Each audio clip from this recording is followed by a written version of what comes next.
The N10, one unilateral highway connecting the future.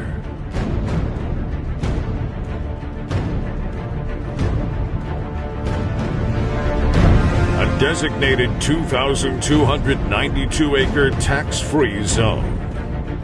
The world's deepest seaport.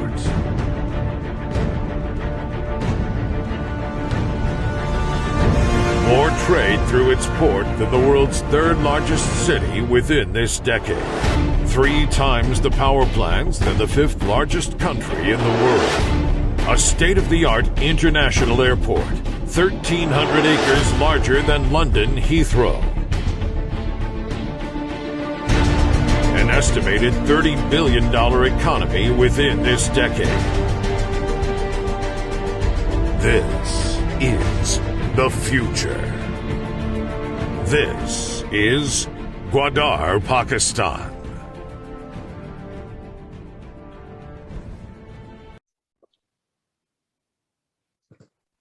Hello everyone, my name is Marukh Abbas and I will be hosting this interview with Mr. Syed Abid Hussain. We have a very special guest joining us from Pakistan today. Not only is he the president of Lift Gwadar, which is a welfare organization, he is also the CEO of New Vision Group Builders and Developers. He is accomplishing many great things, so let's get into discussing them. Thank you so much for joining us today, Mr. Muhammad Atif Khan. I will start by asking a few questions.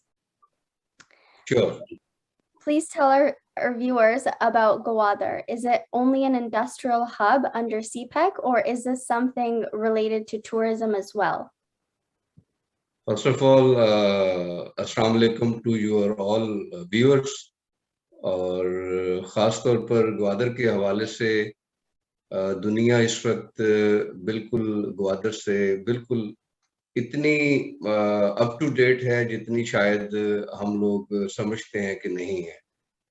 Recently scenario को भी इंशाल्लाह discuss करते हैं, लेकिन छोटा सा introduction Gwadar के हवाले से कि ग्वादर जो है, Gwadar is the port city of Pakistan provision Balochistan, और ग्वादर जो लोकेटेड है साउथ वेस्टर्न कोस्टल हाईवे के ऊपर लोकेटेड है, और ये साउथ वेस्टर्न कोस्टल हाईवे से कनेक्ट तकरीबन 700 किलोमीटर के फासले पर कराची के साथ करता है। और कराची की ये कोस्टल हाईवे जो हमें ग्वादर के साथ कनेक्ट की, ये 2000 में परवेज मुशर्रफ के दौर में ये प्रोजेक्ट स्टार्ट हुआ। और ग्वादर का जो है, आप कह लें कि अगर हम सफ़र शुरू करें तो ग्वादर का सफ़र 2 जर्नी है इसके। एक जर्नी वो जिसमें परवेज मुशर्रफ साहब ने इनको लॉन्च किया था, और दूसरा जर्नी जो है, जो इस वक्त बहुत ही हॉट और बहुत ही पूरी दुनिया को, किसी को पसंद भी आता है, किसी को नहीं भी पसंद आता, दूसरा जर्नी इसका CPEC के साथ शुरू हुआ है। तो Gwadar is the district, Makran division का ये डिस्ट्रिक्ट है, और होपफुली जो है इसका साउथ बलूचिस्तान का ये कैपिटल भी जो है वो कहलाता है। ग्वादर जो है एक डिस्ट्रिक्ट में 4 इसकी जो है तहसील हैं, जिसमें तहसील गवादर, उरमाड़ा, पसनी और जीवानी। उरमाड़ा से हम स्टार्ट करते हैं, जब कराची से हम आते हैं तो बहुत खूबसूरत बलूचिस्तान की ये जो बेल्ट है, कोस्टल लाइन तकरीबन 750 किलोमीटर की है। तो उरमाड़ा पहला इसका जो है वो पॉइंट है, पहला इसका स्टार्टिंग जो है वो डिस्ट्रिक्ट की तहसील है। उसके बाद पसनी तहसील आती है, फिर गवादर तहसील आती है, और फिर जीवानी या जीवनी भी कहते हैं उसको, ऑनवर्ड टू ईरान बॉर्डर की तरफ। जो हम CPEC central Asian republic countries की अक्सर हम बात करते हैं कि Gwadar is the game changer, और Gwadar is the short of way for the trade of all world और and central Asian republic countries. तो यही बेल्ट है जो जब ग्वादर का हम बाई रोड जो है ईरान के साथ कनेक्टिव करते हैं, तो फिर ये सारी चीजें आगे थ्रू हो जाती हैं। तो ये ग्वादर का एक छोटा सा जो है तारुफ है। ग्वादर का जो नाम है वो जो है गो, यहाँ बलोची में तेज हवा को बोला जाता है, और दर जो है वो दरवाजे से बोला जाता है, दरवाजे से है, डोर से है, तो ग्वादर के तेज हवा का दरवाजा, तो ये इसके लफ्जी मायने हैं। और यहाँ का वेदर वाकईतन ही एक समुद्री जो तेज विंड होती है वो दोपहर में और रात में भी संभव काफी तेज विंड होती है, क्योंकि यहाँ ये सारा इलाका ऑलमोस्ट पहाड़ है या रेगिस्तान, रेतला इलाका है, लैंडस्केपिंग उस तरह नहीं है जैसे हमारे लेविश एरिया, नॉर्दर्न एरिया है या पंजाब का एरिया। तो इस वजह से अभी विंडी सीजन अक्सर हो जाता है, तो इस वजह से इसका नाम ही ग्वादर इसी वजह से है। और फर्दर जो है ग्वादर की जो इंटरनेशनल इम्पोर्टेंस है, इंटरनेशनल इम्पोर्टेंस इस वजह से है कि ये अरेबिक और पर्शियन सी के माउथ पर है और हमारे बिल्कुल सामने अपोजिट ओमान है, हमारे बराबर में ईरान हमारा जो है मुस्लिम कंट्री है। और यहाँ जब आप देखते हैं तो चाइना ने इस रूट को क्यों सिलेक्ट किया? चाइना ने इसलिए इस रूट को सिलेक्ट किया, तो एक पहला जो रूट चाइना यूज कर रहा है अरब सी का, वो एक नैरो सी है। जब आप दुबई के सी को देखते हैं और आप इंडियन और अरेबिक ओशियन को देखते हैं तो वो नैरो सी, नैरो जो है ना वो स्ट्रीट लाइक जो है वो होता है। लेकिन हमारा जो ग्वादर अरेबिंग माउथ सेंट्रल लोकेटेड है, तो ये बड़ा वास्ट और ओपन समुंदर है। और चाइना जब यहाँ अपने साउथ एरिया को उसने कवर करना है सी पैक रूट के तहत, तो चाइना का जो इंटरनल कंट्रीज का जो सफर है वो 3 महीने की उसकी जो अपने ही मुल्क में ट्रांजैक्शन का जो टाइम पीरियड है वो कट ऑफ होके ऑलमोस्ट कोई 25 डेज पर रह जाता है। और इसी तरह जब चाइना यहाँ अपनी इंडस्ट्री शिफ्ट करेगा फ्री जोन के तौर पर, पाकिस्तान ने चाइना को 45 इयर्स के लिए लीज पर अपना ये ग्वादर पोर्ट दिया है, जिसमें चाइना ने इन्वेस्टमेंट करनी है और पाकिस्तान ने लैंड अपॉर्चुनिटी दी है और डेवलपमेंट सारी पोर्ट की हद तक और फ्री जोन की हद तक चाइना ने कर ली। तो चाइना को पहले फेज में हमने 60 एकड़ दिए, 60 एकड़ उन्होंने डेवलप कर ली हैं, जिसमें ऑलमोस्ट कोई 7 जो है वो क्रेन्स भी लग चुकी हैं। इसी तरह फ्री जोन का जो 60 एकड़ का पहले एरिया है उसमें चाइना बिजनेस सेंटर बन चुका है, उसमें बैंक्स आ चुके हैं, रोड इंफ्रास्ट्रक्चर सारा कंप्लीट है, लैंडस्केपिंग, नर्सरी, इसी तरह एक गारमेंट्स फैक्ट्री है जो वुमेन चला रही हैं, ग्वादर की लोकल खवातीन हैं। इसी तरह वहाँ उन्होंने एक बहुत अच्छा होटल, 7 स्टार होटल बना लिया है। इसी तरह उन्होंने बहुत लॉजिस्टिक जो है वो वेयर हाउसेस बनाए हैं। आए दिन जो है वो अफगान ट्रांजिट के थ्रू खाद भी पाकिस्तान के लिए इधर से मोस्टली कभी कभी आती है, गंदम की भी पिछले दिनों इधर से ही ट्रांजिट की। तो 60 एकड़ तो कंप्लीटली ऑपरेशनल है। जो उनको 2280 एकड़ और हमने मजीद दिए हैं, वो फ्री जोन फेज 2 कहलाता है। और उस फ्री जोन फेज 2 की भी इनॉग्रेशन पिछले साल 2021 में प्राइम मिनिस्टर इमरान खान साहब करके गए थे, लेकिन अनलकीली पूरी दुनिया ही कोविड की वजह से जो है वो स्ट्रक ऑफ हुई है और जो प्लानिंग है वो थोड़ा सा टाइम पीरियड के हवाले से डिले फैक्टर में चली गई।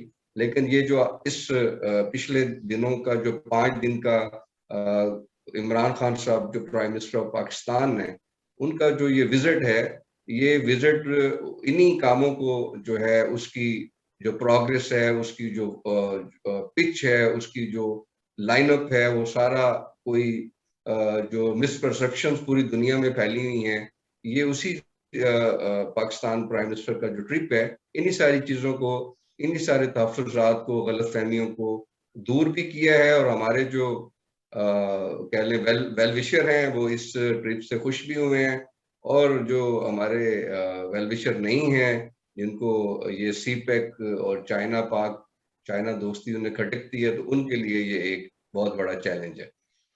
मेरा ख्याल है अब दूसरा सवाल आपके पास अगर कोई है तो, वरना मैं एक बीच में जरा एक सवाल ये पूछ लूं कि ये आपने मेरी अपनी जनरल नॉलेज में भी इजाफा किया कि मैं पाकिस्तानी होते हुए मुझे बाज़ औक़ात शर्म भी आती है कि मुझे आज तक यही नहीं पता था कि गवादर का मतलब क्या है। आपने बताया तेज हवा चलने वाला तो बहुत सी बातें, अब चूंकि हम लोग ओवरसीज पाकिस्तानी बाहर रहते हैं, वैसे भी हम लोग बहुत आउट ऑफ टच हैं, तो ये इतना तफसीली जायजा जो आपने पेश किया है, वाकई मेरे लिए तो, मेरी तो आंखें खुली की खुली रह गई हैरत से, कि मतलब इतना काम हो रहा है और पॉजिटिव इमेज पाकिस्तान का बाहर इतना बताया नहीं जाता किसी जो डिफरेंट चैनल्स पे। लोग नेगेटिव बातें तो बहुत करते हैं लेकिन पॉजिटिव बहुत कम होता है। तो हमारी कोशिश यही है इस चैनल के थ्रू कि इंशाल्लाह हम लोग इसको आगे और फैलाएंगे और लोगों को मालूमात फराहम करेंगे। आप यू कैन कंटिन्यू विद महा। So, Mr. Khan, आप थोड़ा सा अपनी NGO purpose के बारे में बताएं, particularly the initiative involving the local rural women in Gwadar and what the impact has been so far and what kind of support you need more of. Actually NGO से पहले मैं थोड़ा सा ग्वादर के बाकी प्रोस्पेक्ट्स पर आपको जरूर ब्रीफ करूंगा। ग्वादर लोगों को सिर्फ सिंपल इतना ही समझ आता है कि ग्वादर खाली सी पैक ही है, या ग्वादर पोर्ट की हद तक ग्वादर सिर्फ एक इंडस्ट्रियल सिटी के तौर पर डेवलप किया जा रहा है, या ग्वादर को सी पैक रूट के तहत चाइना के जो है बॉर्डर तक जो है कनेक्ट किया जाएगा और यहाँ से जो है वो ईरान से कनेक्ट करके सेंट्रल रिपब्लिक एशियन कंट्रीज तक, या खाली ट्रेड तक ही है। नहीं, यही गलतफहमी हम दोस्तों की, खास तौर पर अपने पाकिस्तानियों की मैं तवज्जो चाहता हूँ कि ग्वादर सिर्फ और सिर्फ पोर्ट सिटी नहीं है। Gwadar is the very beautiful city, और ग्वादर जो है इट्स सेल्फ आइलैंड है। ग्वादर जो है तकरीबन तीनों अतराफ ग्वादर की जो है वो समुंदर है, और एक जो रास्ता आता है वो कराची से बाई रोड जो है जमीनी रास्ता आता है। तो ग्वादर खुद एक जजीरा है, और ग्वादर के अंदर ऑलमोस्ट 7 हमारे पास जो है वो जजीरे मौजूद हैं, जिसमें सबसे टॉप ऑफ द लिस्ट अगर आप गूगल पे सर्च करें तो अस्तोला आइसलैंड जो है वो मशहूर है। वो पसनी के अंदर आता है, ग्वादर की तहसील पसनी के अंदर आता है। जब हम कराची से शुरू करते हैं ग्वादर का सफर, तो ग्वादर का सफर तकरीबन 750 किलोमीटर की कोस्टल लाइन पर मुहित है। तो कुंड मलीर से ही, जो कराची वाले हैं मेरे दोस्त, हमारे ओवरसीज पाकिस्तानी, वो जरूर मेरी इस बात को सेकंड करेंगे कि कुंड मलीर से ही ग्वादर के गोल्डन सैंड बीचेस जो हैं वो शुरू हो जाते हैं। और खाली गोल्डन सैंड बीचेस ही नहीं है, ग्वादर में हमारे पास हिस्टोरिकल जो है हमारे पास हिस्ट्री भी है कि मोहम्मद बिन कासिम की जो फौज थी उसने यही रास्ता इख्तियार किया था। और यहाँ एक जगह आती है कूजी टॉप, वहाँ एक कब्रिस्तान है जहाँ मोहम्मद बिन कासिम की जो फौज की शोहदा की कब्रें भी यहाँ मौजूद हैं। इसी तरह ये जो खित्ता है सिंध खित्ता, ये ज्यादातर जो है यहाँ एक हिंदू कल्चर था पाकिस्तान बनने से पहले। तो वो हिंदुओं की आज भी रानी माँ का मंदिर एक बहुत जो है वो उनके लिए एक मुकद्दस जगह है, और हर साल जो है जो हमारे सिंध के और इंडियन सिंध के हिंदू भी हर साल यहाँ यात्रा करने के लिए आते हैं। इसी तरह एक पूरा सिलसिला है तकरीबन 200 किलोमीटर का, आप लोग जाते हैं इजिप्ट में पिरामिड देखने के लिए। वो पिरामिड लोगों ने बनाए हैं। अगर आप अपने इस ग्वादर कोस्टल टूरिज्म के ऊपर अगर आप सफर करें तो आपको ऑलमोस्ट 200 किलोमीटर का ऐसा एक पैच मिलेगा जिसपे नेचुरल पिरामिड्स हैं। एक प्रिंसेस ऑफ होप एक नेचुरल पिरामिड है जिसको मजबूरन सब लोगों ने जो है ये खुद नाम क्रिएट किया और उसको प्रिंसेस ऑफ होप का नाम दिया। वो ऐसी कुदरती पिरामिड है, ऐसे लगता है कि वाकई ही किसी ने हाथ से तराश कर जो है ये मूर्त बनाई है और ये एक औरत बनाई है। ऐसे लगता है कि जैसे आप यूके में जाएं तो जैसे क्वीन का एक वो आता है, तो इसी तरह वो प्रिंसेस ऑफ होप है।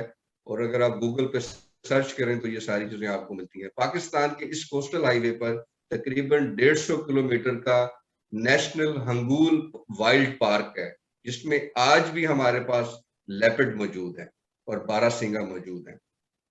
तो ये कोस्टल का जो सफर जब आप उरमाड़ा तक आते हैं तो उरमाड़ा जो है इंटरनेशनली रिक्रिएशनल बीचेस के हवाले से पहचाना जाता है। यहाँ का सनसेट जो है और यहाँ का जो पानी समुद्र का कलर है ये तकरीबन सुबह से लेके शाम तक मैंने खुद इसका मुशाहिदा किया। ये तकरीबन 7 रंग बदलता है। सुबह की किरणों के साथ और रंग होता है, जब किरणें नमूदार हो जाती हैं फिर और रंग होता है, दोपहर की धूप में और रंगत देता है, सनसेट के टाइम और रंगत देता है। It's a very beautiful journey. जब आप 7 घंटे के सफर करने के बाद जब आप ग्वादर में आते हैं, तो ग्वादर में एक ऐसी जगह है जिसका नाम कोहे बातिल है। तो कोहे बातिल जो है ऑलमोस्ट तकरीबन ढाई से 2.5 वर्टिकल और 7 किलोमीटर लंबा एक पैच है पहाड़ी का, जो पूरा कुदरती तौर पर समुद्र के अंदर है, और वो इट्सल्फ आइलैंड है। और वहां जब आप जाते हैं तो गवर्नमेंट ने अपना एक संगार हाउसिंग प्रोजेक्ट बनाया है। इसी ग्वादर भी वहां हशवानी ने बनाया था परवेज मुशर्रफ के दौर में। और जब आप उस पहाड़ी पे बिल्कुल उसको समुद्र की एज से जब आप ड्राइव थ्रू करते हैं, तो आप कहते हैं कि मैं पाकिस्तान में नहीं हूँ, मैं शायद दुनिया के किसी और कंट्री में हूँ। वहाँ एक उसी पहाड़ी पर एक जगह ऐसी आती है जिसको अब हमने पिछले साल जो है गवर्नमेंट ऑफ बलूचिस्तान और ग्वादर डेवलपमेंट अथॉरिटी ने सनसेट पार्क के नाम से एक जगह डेवलप की है, उसी पहाड़ी के एक कॉर्नर को। तो सनसेट पार्क की खूबसूरती ये है कि जब वहाँ सनसेट होता है तो लाइट्स पाकिस्तान की भी जलती हैं और सामने आपके बिल्कुल ओमान है, तो हमें बिल्कुल आई कांटेक्ट से ओमान की लाइट्स भी नजर आती है। तो सच अ ब्यूटीफुल वो सीन होता है जब आप सनसेट देखते हैं कोहे बातिल पे। तो बेसिकली जो मैंने वेलफेयर ऑर्गेनाइजेशन का नाम लिया, ये कोई टिपिकल वेलफेयर ऑर्गेनाइजेशन मेरा हमारा इसमें जो वर्क ऑफ स्कोप है या जो मेरा विजन था, हमने इसका नाम रखा लिफ्ट ग्वादर। तो लिफ्ट ग्वादर का मतलब ये है कि ग्वादर की टूरिज्म को हमने अपलिफ्ट करना है, ग्वादर की कोस्टल लाइन को अपलिफ्ट करना है, जहां यहाँ हम जो है वो आप कह लें कि रेस्ट एरिया डेवलप करेंगे। इंटरनेशनली हम दोस्तों को इनवाइट करते हैं कि आए आप गवर्नमेंट के साथ लैंड के साथ जॉइंट वेंचर करें और यहाँ रिजॉर्ट्स, टूरिस्ट रिजॉर्ट्स का बिजनेस आकर बनाएं। Rest area like motorway Pakistan या किसी भी हाईवे पर जो रेस्ट एरिया डेवलप होते हैं, रेस्ट एरिया के बिजनेस में आप इधर आए। उसके बाद पूरी दुनिया का सबसे बड़ा लॉजिस्टिक सिटी यहाँ बन सकता है, लॉजिस्टिक सिटी में आकर इन्वेस्टमेंट करें। और हमने इसको लिफ्ट ग्वादर का नाम इसलिए दिया कि यहाँ हम वुमेन एम्पावरमेंट के ऊपर काम कर रहे हैं, या हम ग्वादर कोस्टल टूरिज्म को प्रमोट कर रहे हैं। हम पाकिस्तान की इस जो नेशनल टूरिज्म कोस्टल टूरिज्म है, इसको अपलिफ्ट करने के लिए एफर्ट कर रहे हैं। ये पहला स्टेप पाकिस्तान में अल्हम्दुलिल्लाह ये क्रेडिट अल्लाह ने मुझे दिया है कि सारे लोग पाकिस्तान में नॉर्दर्न एरिया की टूरिज्म पर बात करते हैं। लोग टूरिज्म के लिए मरी चले जाते हैं, नारायण का गान चले जाते हैं।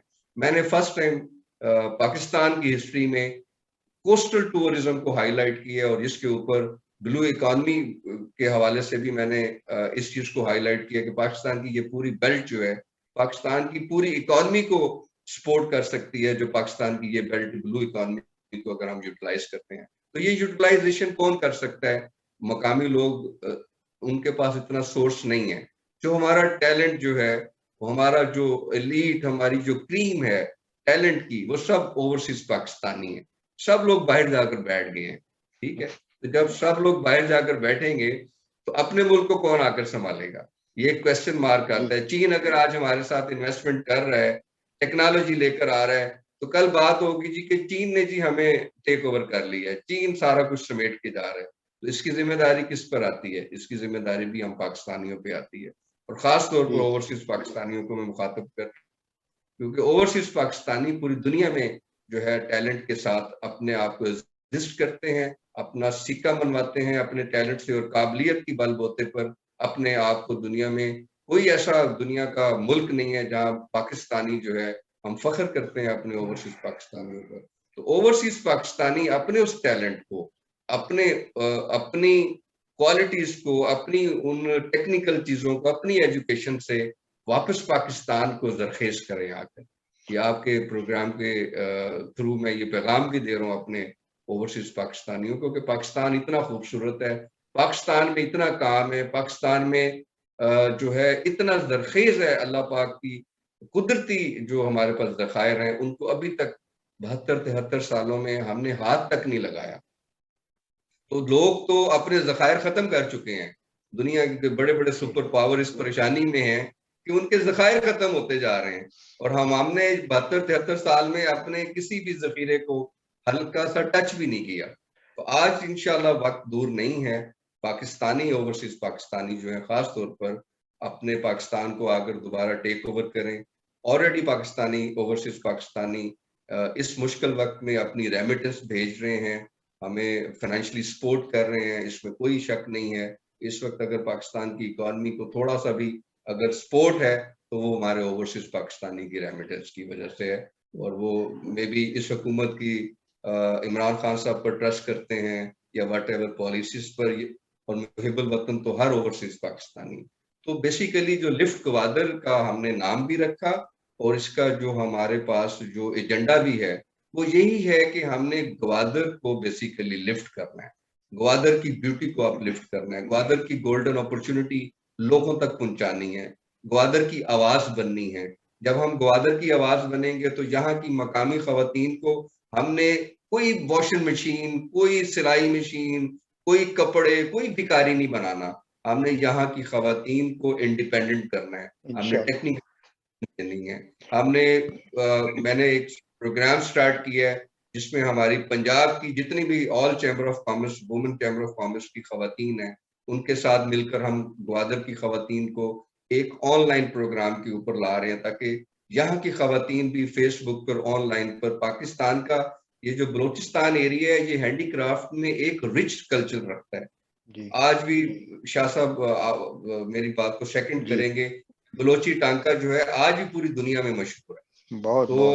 हम यहाँ की खवातीन को हैंडीक्राफ्ट के हवाले से भी यहाँ सेंटर बनाकर दे रहे हैं, ताकि वो अपनी प्रोडक्ट जो है हमारी कंपनी को सपोर्ट करेगी, एनजीओ सपोर्ट करेगी, और वो अपनी प्रोडक्ट को बनाए और ऑनलाइन खुद अपने घर बैठे हुए इंडिपेंडेंट जो है एम्पावरमेंट के साथ जो है ना वुमेन जो है ना वो अपने आप को अपलिफ्ट करें। हमारे इस तरह के प्रोग्राम है शाह साहब। जी बहुत सी हमारी वो टिपिकल एजुकेशन वो नहीं है कि जी हमने खैरात वाला सिलसिला नहीं करना, ना हमने जो है किसी से इस चीज के ऊपर कोई खैराती सिलसिला करना है। अल्हम्दुलिल्लाह रब्बिल आलमीन, मैं खुद बिल्डर एंड डेवलपर हूँ, और हमारी जो एसोसिएशन है बिल्डर एंड डेवलपर्स की, उसमें 100+ हमारे साथ हमारे दोस्त हैं।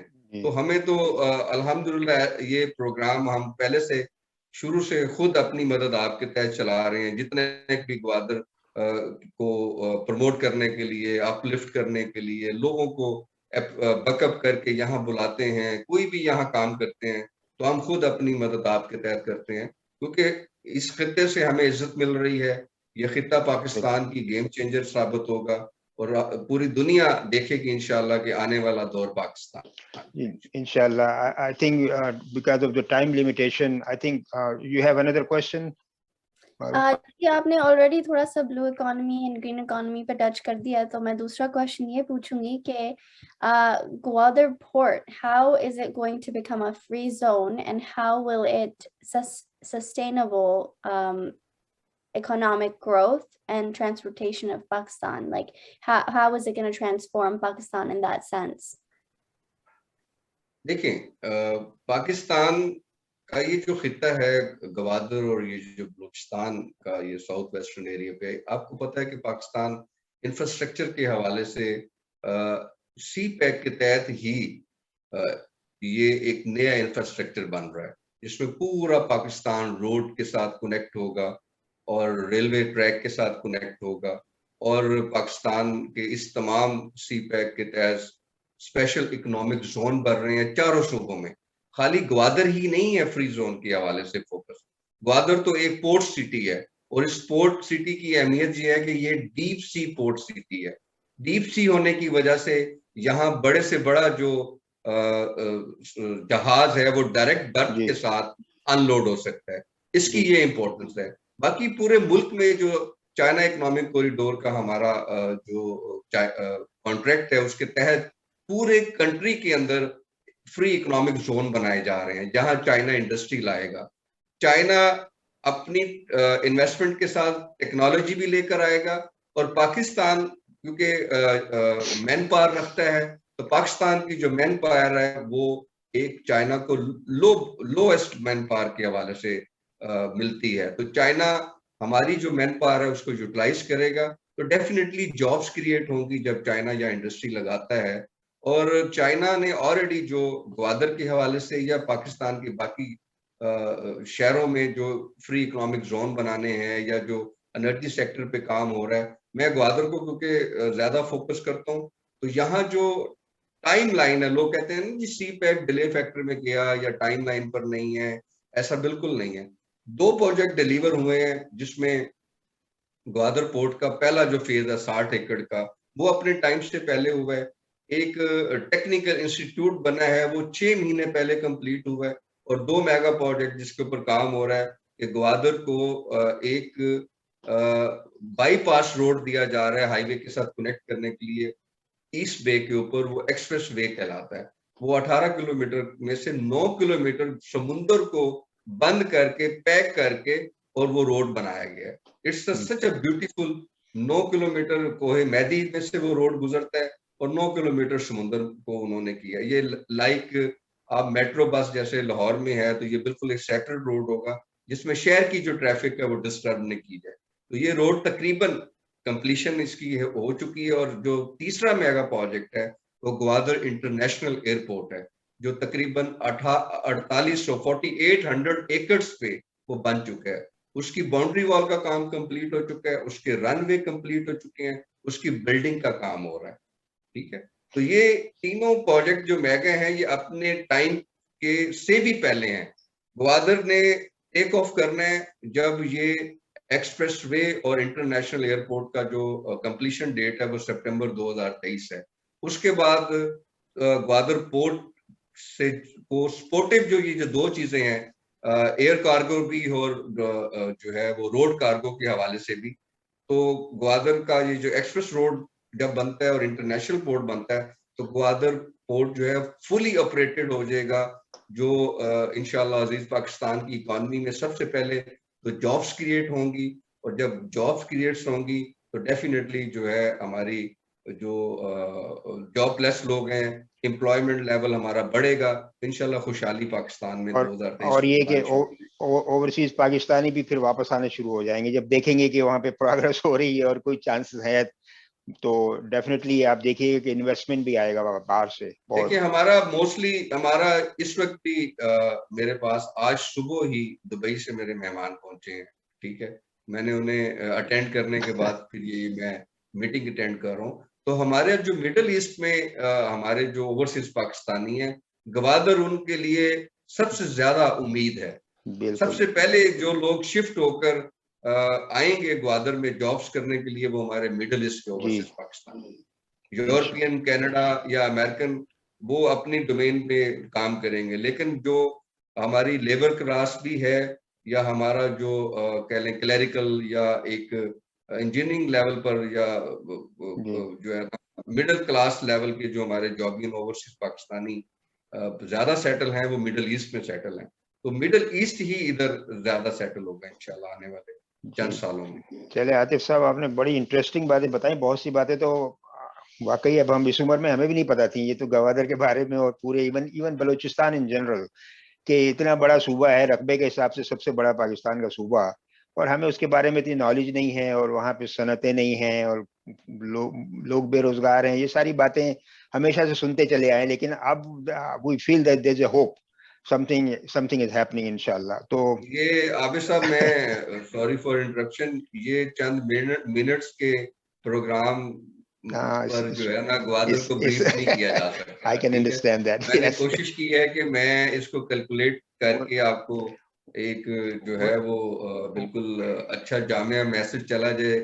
आपकी ये 10-15 मिनट का जो भी टाइम आपने हमें दिया है, लेकिन ये सिलसिला आगे रुकना नहीं चाहिए। गाहे बगाए हमारे साथ और भी बहुत सारे यहाँ दोस्त हैं जो अपनी रखते हैं। हम एक ज्वाइंट मीटिंग, ज्वाइंट इंटरव्यू, ये सेशन आप जरूर कंटिन्यू रखें ताकि लोगों तक जो है अपने मुल्क में जो हम इंशाल्लाह तरक्की के रास्ते पर हैं, नो डाउट हम कुर्बानियां भी दे रहे हैं जो है, लेकिन आपके प्रोग्राम के थ्रू मैं जरूर ये पैगाम दूंगा और मैं अपने ओवरसीज पाकिस्तानी और बाकी पूरे पाकिस्तानी कौम को ये पैगाम दूंगा कि ये टाइम जो है डट के खड़े होने का है, और दुश्मन चाहता है कि वो हमें आज वो दौर नहीं है कि आपको कोई आइटम बम मार देना उन्होंने, नहीं, आज मीडिया का दौर है, आज प्रोपेगेंडे का दौर है। तो ओवरसीज पाकिस्तानी हमारे ब्रांड एम्बेसडर्स हैं पाकिस्तान के, तो ओवरसीज पाकिस्तानियों को चाहिए कि पूरी दुनिया में पाकिस्तान का ये जो ग्वादर और सी पैक का जो प्रोजेक्ट है इसको प्रमोट करें, इसके ब्रांड एम्बेसडर बन जाएं।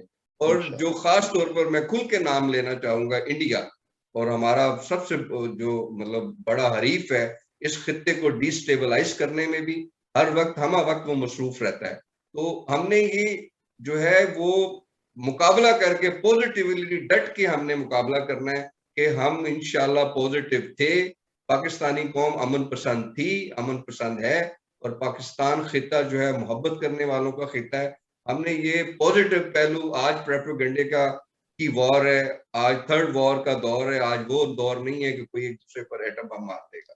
तो इसलिए आपका जो इस वक्त जो किरदार है, खासतौर शाह साहब जो मीडिया के लोग हैं, हम आपको सलूट भी करते हैं और फर्दर आपसे गुजारिश करेंगे कि आप अपने इस किरदार को मजीद तेज करें और मजीद ऐसे तरीके से निभाने की कोशिश। इंशाल्लाह will continue with more episodes from time to time. आपसे बातचीत रहेगी.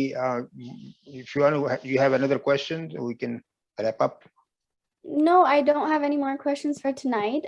But thank you so much, Mr. Khan, for joining us and sharing a little bit about yourself and your upcoming projects in Pakistan. We wish you all the best, and we cannot wait to see the bright future Pakistan holds with such initiatives on the rise. And I just want to say thank you for everyone joining in with us today. Thank you, Asif Saab. Inshallah, we'll Stay continue. blessed. Thank you. Stay blessed. Khuda Allah Hafiz. Hafiz.